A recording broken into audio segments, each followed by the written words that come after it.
So for top of the line, I have 5 games that I've chosen, and I think that I'm pretty solid with these ones. Now, I did not have a pretty record last week. I think I was 1-4. Obviously, I do not want that to happen again or ever again. Again, I'm shooting for 4-1 this week, and I think I got it. I was pretty confident last week, but I'm even more confident for this week because, come on, this has to happen. So the first game, I got the Lions against the Bears. Now, right now, as I'm recording this on Thursday night, the spread is at 2.5, going the Bears' way. However, I'm going to take the Lions here. I'm going to go against the spread. Lions plus 2.5. To me, this is easy. If Trubisky's playing, I've got the Lions. It's pretty simple, not really complicated. The Bears simply cannot score, even against the Lions' pretty bad defense, and the Lions will eventually score against the Chicago Bears' really good defense. It's just going to happen, and they're not going to lose. They're going to win. I mean, you got to go against the spread for this one. Next, I have the Ravens against the Bengals. Now, the Ravens are coming off just crushing the spirits of the Patriots, and the Ravens got to feel good. Now, the question is this going to be a trap game for them? Are they going to overlook the Bengals? Heck no. And even if they do, they're going to kill them.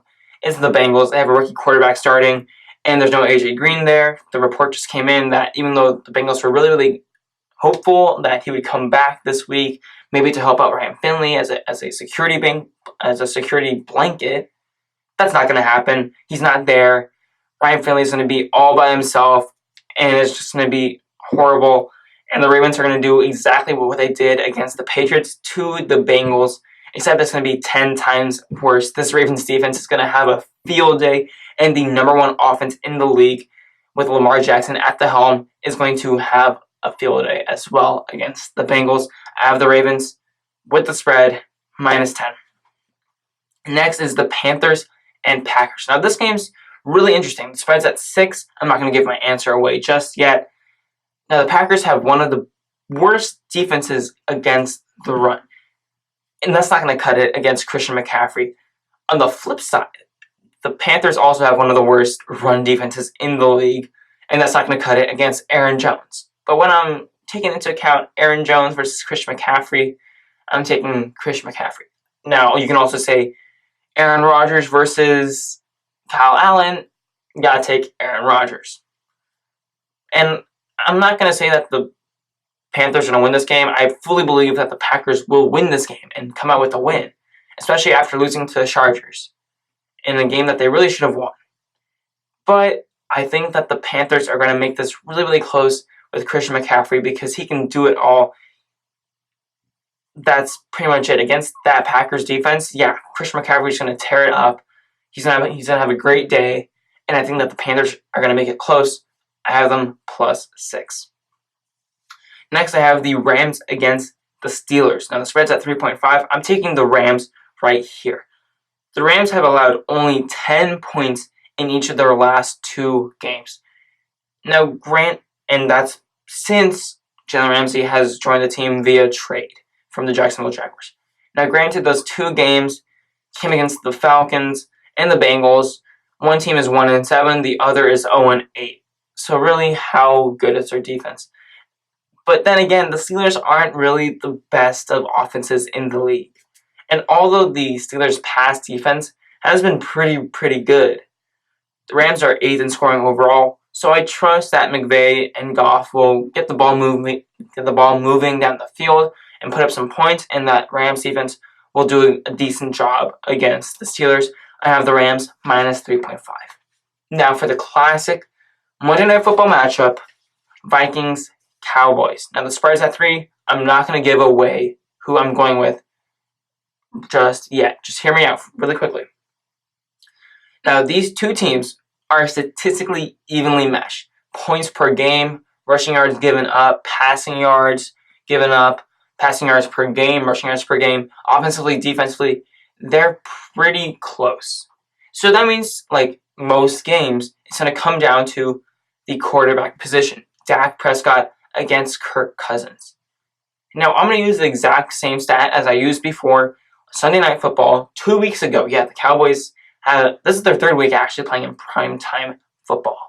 Sunday Night Football against the Eagles, Monday Night Football against the Giants, and now Sunday Night Football against the Vikings. So I'm going to use the same set as I used 2 weeks ago, Sunday Night Football against the Philadelphia Eagles. And that's the record in Sunday Night Football. Dak Prescott is 6-3 now on Sunday Night Football. Overall in primetime, he's 14-5. And if you ask me, that is impressive. Kirk Cousins, on the other hand, is 2-1 on Sunday Night Football, which is nice, but it's a relatively small sample size. So I'm going to take that and expand that a bit to the primetime games. And when you look at that, primetime games, overall, 6-13 in primetime games, which is not good. Compared to Dak's 14-5, 6-13 is not good. And if I add in the fact that he's also a career 1-6 against the Cowboys, it's not looking pretty. I'm just following the trends here.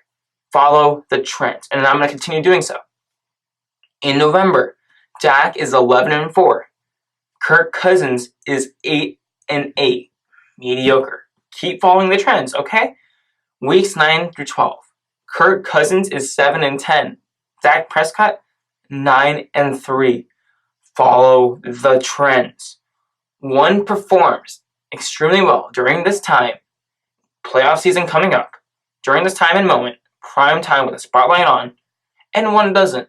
I just set it out for you. Dak Prescott performs when it matters the most, and when the lights are brightest, he performs. Prime time games, he performs. End of the season, with playoffs coming up, he performs. Kirk Cousins, not so much. Just follow the trends. I'm doing that, and the trends are telling me that the Cowboys got this, minus 3.0. So to recap, I got the Cowboys with the spread, Monday Night Football. Actually, I got all the road teams. Lions, Ravens, Panthers, Rams, with the spread going their way. Whether it's against the spread or with the spread, I got the spread favoring them. But the only home team that I have is the Cowboys. And I think that is going to work out really, really well this weekend.